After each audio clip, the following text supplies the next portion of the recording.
ওর চেহারার ভিতরে দেখেন আপনি ভয়ঙ্কর একটা ছাপ আছে। শিকার চেহারার ভিতরে দেখেন পুরো আপনারা ফলো করে দেখেন যে বিন্দু পরিমাণ ওর চেহারার ভিতরে কোনো মায়া আছে কিনা। দেখলেই তো ডাইনি ডাইনি লাগে, আমার দেখলেই তো ভয় লাগে। এই সমাজটারে ধ্বংস করতেছে এই ধরনের নষ্ট মহিলাগুলা। 2 টাকার নেয় 5 টাকার হেডাম দেখায়, এগুলা ওই টাকার হেডাম দেখে মানুষের লাইফ নষ্ট করা। ও নারী জাতের কলঙ্ক। আমাদের লজ্জা করে যে একটা নারীর জন্য হাজারো নারীর কলঙ্ক আসতেছে। একটা নারীর জন্য আমরা পথে ঘাটে কথা শুনি। এই যে মানুষটা আমার কাছে থাকতে চায় না, আমি তাকে কেন জোর করে ধরে রাখবো? হ্যাঁ, বারবার চলে গেছে, এটা আমরা সবাই জানি, বারবার চলে গেছে। এই জিনিসটা আমার সাথে অনেকবার শেয়ার করছে সাকিব, ঠিক আছে। কিন্তু আমরা মান সম্মানের ভয়ে আমরা আগাতে পারি না, ওকে কোনো হেল্প করতে পারি না। ও অনেক সময় হেল্প চাইছে। তো আমি মনে করি এই ধরনের কাজ করা ঠিক না। আমার যদি কারোর সাথে কোনো সম্পর্ক থাকে, কোনো রিলেশন থাকে, বা আমার হাজবেন্ড হোক না কেন, আমি জোর করে তাকে কখনোই চাইবো না। আমি মনে করব যে আমি তাকে ভালোবাসি, সে যত দূরেই থাক না কেন সে যেন ভালো থাকে। আর ছেলেটা অনেক কি বলবো যে একটা ফাঁদে পড়ে গেছিল, ঠিক আছে, বুঝতে পারছি, আমার সাথে সব শেয়ার করছে। কিন্তু করার কিছু ছিল না। যদি ওকে হেল্প করতাম তাহলে ভাবতো যে একটা কলঙ্ক ছিটাইতো এক কথায়। কারণ ও তো একটা নষ্টা মহিলা, কি বলবো। এই ধরনের নষ্টা মহিলার জন্য আমরা কোথাও গিয়ে শান্তি পাই না, ঠিক আছে।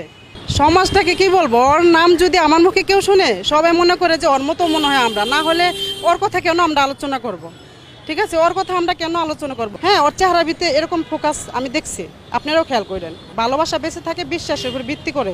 ওর তো কোনো বিশ্বাসই ছিল না, ছিল শুধু সন্দেহ।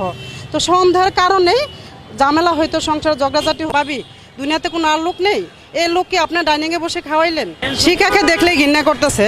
কারণ আমি যতটুকু জানি, যতটুকু বুঝি, যতটুকু দেখছি, সাকিব খুব ভালো একটা ছেলে। ও ফাঁদে পড়ে গেছিল। গরিব ঘরের ছেলে তো, ঢাকা শহরে আসছে, হয়তো বুঝতে পারে নাই প্রথম থেকে যে কোনো ফাঁদে ওকে ফালানো হয়েছে, ঠিক আছে। ফাঁদে পড়ে গেছে, সেই ফাঁদ থেকে উঠতে পারে নাই, ঠিক আছে। লাস্ট পর্যন্ত ওর লাইফ রিস্ক হয়ে গেল। আমি একটা কথা বলবো, যে লোকটা আমার সন্তান, গর্ভধারিণী সন্তানের সাথে এরকম একটা কাজ করছে, তার সাথে কিভাবে আমি আবার কথা বলি, তাকে নিয়ে সংসার করি, তার সাথে একসাথে থাকি, একসাথে ঘুমাই, এটা কিভাবে পসিবল? এটা তো কোনো মানুষের দ্বারাই পসিবল না। যে মেয়েটাকে আপনি দেখছেন, সেই মেয়েটাকে দেখলেই বোঝা যায় যেমন মা তেমন সন্তান, ঠিক আছে। ওই মেয়েটার চেহারার দিকে তাকাই দেখেন যে একটা কথা আপনার শিখালে 5টা কথা বানিয়েই বলতে পারবে। ওর চেহারার ভিতরে দেখেন আপনি ভয়ঙ্কর একটা ছাপ আছে। শিকার চেহারার ভিতরে দেখেন পুরো আপনারা ফলো করে দেখেন যে বিন্দু পরিমাণ ওর চেহারার ভিতরে কোনো মায়া আছে কিনা। দেখলেই তো ডাইনি ডাইনি লাগে, আমার দেখলেই তো ভয় লাগে। এই সমাজটারে ধ্বংস করতেছে এই ধরনের নষ্ট মহিলাগুলা। 2 টাকার নেয় 5 টাকার হেডাম দেখায়, এগুলা ওই টাকার হেডাম দেখে মানুষের লাইফ নষ্ট করা। ও নারী জাতের কলঙ্ক। আমাদের লজ্জা করে যে একটা নারীর জন্য হাজারো নারীর কলঙ্ক আসতেছে। একটা নারীর জন্য আমরা পথে ঘাটে কথা শুনি। এই যে মানুষটা আমার কাছে থাকতে চায় না, আমি তাকে কেন জোর করে ধরে রাখবো? হ্যাঁ, বারবার চলে গেছে, এটা আমরা সবাই জানি, বারবার চলে গেছে। এই জিনিসটা আমার সাথে অনেকবার শেয়ার করছে সাকিব, ঠিক আছে। কিন্তু আমরা মান সম্মানের ভয়ে আমরা আগাতে পারি না, ওকে কোনো হেল্প করতে পারি না। ও অনেক সময় হেল্প চাইছে। তো আমি মনে করি এই ধরনের কাজ করা ঠিক না। আমার যদি কারোর সাথে কোনো সম্পর্ক থাকে, কোনো রিলেশন থাকে, বা আমার হাজবেন্ড হোক না কেন, আমি জোর করে তাকে কখনোই চাইবো না। আমি মনে করব যে আমি তাকে ভালোবাসি, সে যত দূরেই থাক না কেন সে যেন ভালো থাকে। আর ছেলেটা অনেক কি বলবো যে একটা ফাঁদে পড়ে গেছিল, ঠিক আছে, বুঝতে পারছি, আমার সাথে সব শেয়ার করছে। কিন্তু করার কিছু ছিল না। যদি ওকে হেল্প করতাম তাহলে ভাবতো যে একটা কলঙ্ক ছিটাইতো এক কথায়। কারণ ও তো একটা নষ্টা মহিলা, কি বল। ভাবি দুনিয়াতে কোনো আর লোক নেই, এই লোককে আপনার ডাইনিংয়ে বসে খাওয়াইলেন। শিখাকে দেখলেই ঘৃণা করতেছে। কারণ আমি যতটুকু জানি, যতটুকু বুঝি, যতটুকু দেখছি, সাকিব খুব ভালো একটা ছেলে। ও ফাঁদে পড়ে গেছিল।